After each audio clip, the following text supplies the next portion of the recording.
houses, the cars, and the land.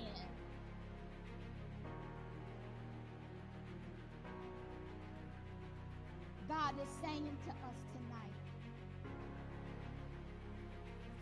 that I'm looking for those who will be repairers of the breaches. You know the dysfunction in your family, but you'll pray for somebody else's family but before you pray for your own.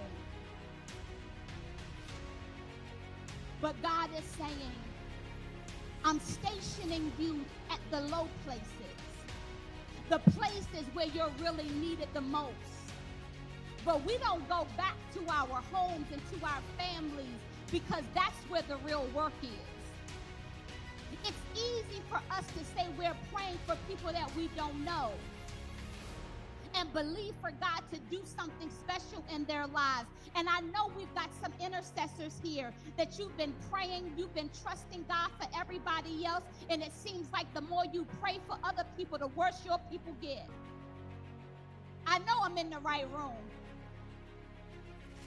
But God is saying that if you will trust me again, if the intercessor will trust me again, believe me again, don't believe that I can do it for them, believe that I can do it for you. I'm almost done. Listen, Apostle, it was so interesting to me because God woke me up out of my sleep. And he showed me something about exposure.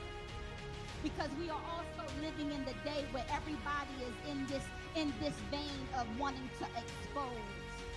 And he said to me, he said, I'm not looking for exposures, I'm looking for the repairers. He said, yes, things have been revealed, the dysfunction has been made, but anybody can expose. That doesn't take any real spiritual depth. That doesn't take compassion. That doesn't take covenant. But to repair, oh, that takes labor. That takes maturity. That takes intercession. You exposed it, but can you rebuild it? You called it out, but can you cover it?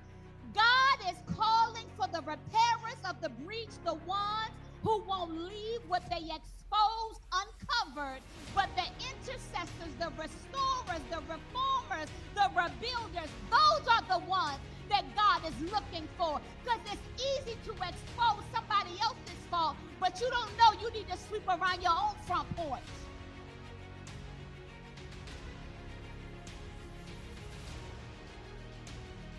But he also said this to me. He said there are some Sanballats and Tobiases who have benefited off of your brokenness. That's why they don't pray for you. That's why they don't want you to stand in the low place, because they have been comfortable with you living in dysfunction.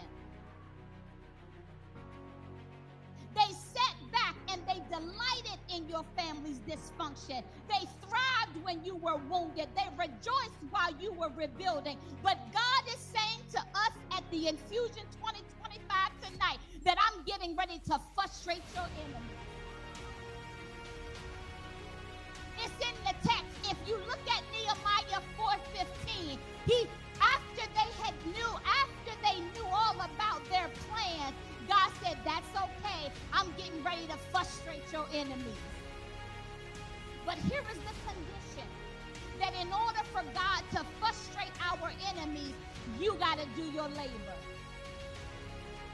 You got to be willing to do the work. If you want healing, if you want restoration, if you want deliverance, baby, you got to do the work.